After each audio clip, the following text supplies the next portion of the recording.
Hey, welcome to Lead Loud. My name is Richard Holland. I am the founder and chief evangelist of Presentation Powerhouse Missing Link.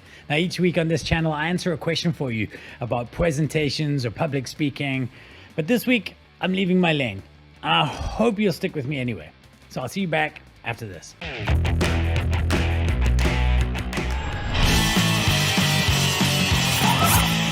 So the first rule of YouTube is stay in your lane, talk about things that are important to you, that your channel subscribed for.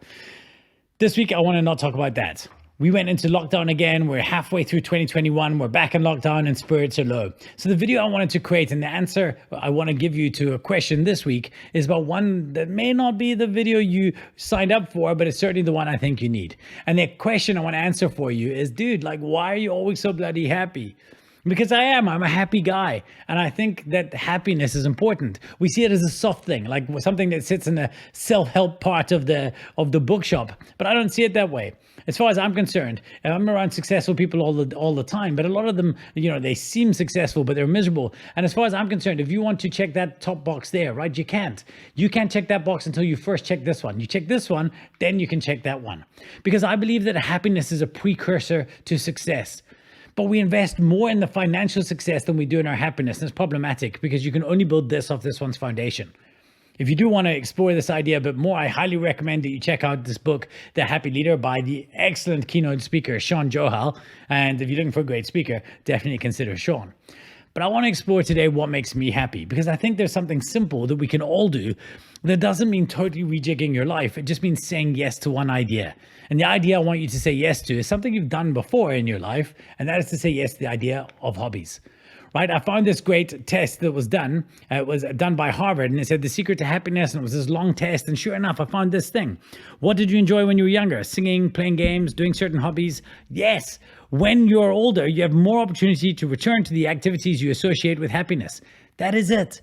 The answer has always been right there in front of us. If you want to try find happiness, find the things that made you happy when you were younger, the things that you became obsessed with. And for me, those were my hobbies.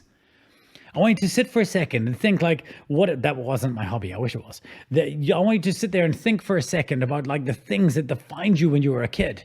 I can map out my life in a series of hobbies that I've had, starting from being a keyring collector to reading, to Dungeons and Dragons, Kung Fu, magic, Kung Fu, punk rock, motorbikes, inline ice hockey, freeboarding and snowboarding, jiu-jitsu and board games. By the way, the ones in bold I'm still doing now, the ones in italic I'm still involved in, they're just not my hobby anymore. And I'd love you to write that down and then ask yourself, how much did they shape you? Pick the 3 biggest hobbies and how they shaped you and drop them in the comments for me. What were the 3 biggest hobbies you remember throughout your life? And let me know if, put a little star if it's one that you're still involved with as well. For me, a better way, because people see hobbies as childlike endeavors, and I don't see it that way. I see them as recreational obsessions. I don't get often that chance to be that obsessed with something that doesn't have the consequences of my job. And for sure, you're climbing mountains or skydiving, there are consequences. I get it. But for the most part, there are very few endeavors that you can be as obsessed with about that if it doesn't work out, you do not get that pair of sneakers you're queuing up for, you'll be okay. It's not the same as the stress of work, but it fires off the same centers of your brain. And that stuff in your brain shouldn't be limited to only being at the office. There should be things that do that much to your brain that you get to enjoy as well. You can just see how these obsessions feed my life. If you look at my YouTube or look at the magazines that I buy, or I don't buy many magazines, but if I do, that's the one I'm getting. Or you look at my YouTube or my podcast, there's board game related things all over the place. There's some business things as well, but my core obsessions are around whatever I'm thinking about that time.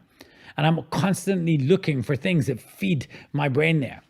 So I want to share with you today 5 reasons why I think you need a hobby. And why I think we all need to have hobbies. And I hope to get you thinking about it and to think, you know what, maybe I should get back into that again. Or maybe this is the time to start doing this.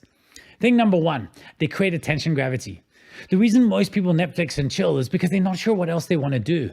I get excited at the end of my workday because I've got a game I want to play, I've got a book I want to read, I want to go freeboarding or out on my one wheel riding up the promenade here. There's so many things that I want to do when I finish work that I start getting excited. I get excited again to get to work because the next day, because in my hobby time, I start thinking about how I can apply these new ideas to what it is I do.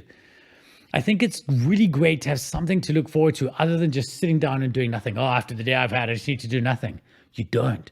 You need to be excited about doing something else so your brain activity can be for you. Reason number 2, they increase your social circle. People say to me all the time, like, oh, it's so hard to meet people these days. It's really not. Get a hobby, you'll find them. And not only will you find them, you'll find people who care about the same shit that you care about. They get excited about the same stuff you get excited about. I get that it's difficult, but make it easier for yourself.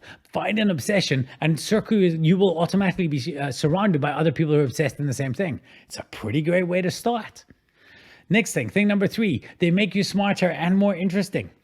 Now, we speak to my family. If I try, when I start talk about board games, everyone's like, when Ross spoke about paleontology, but like they do make you smarter and more interesting. I actually found this study by Frontiers in Psychology.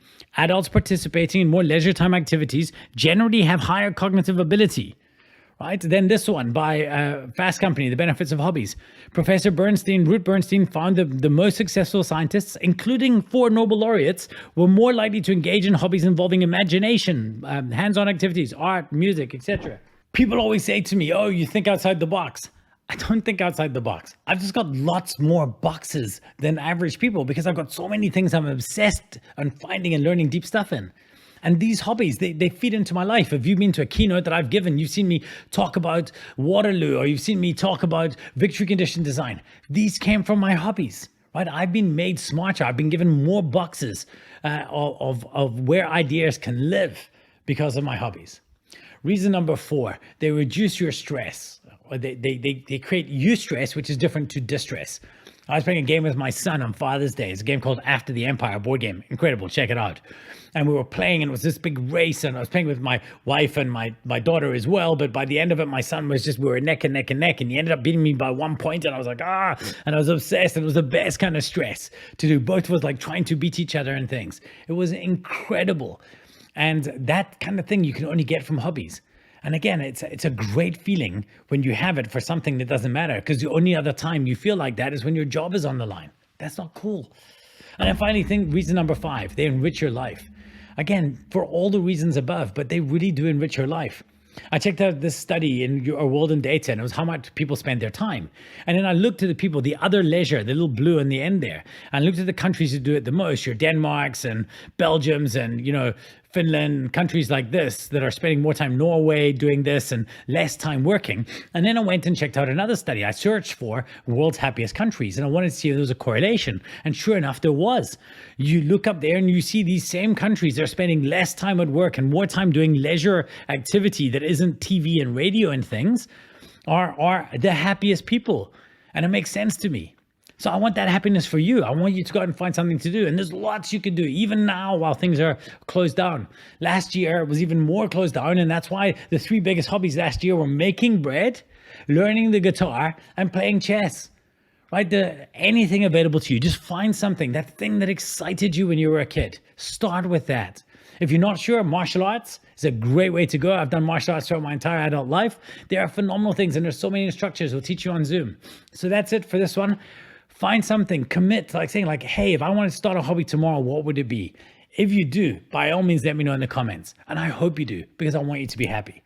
And I want you to go out there and lead loud. So until next time, peace.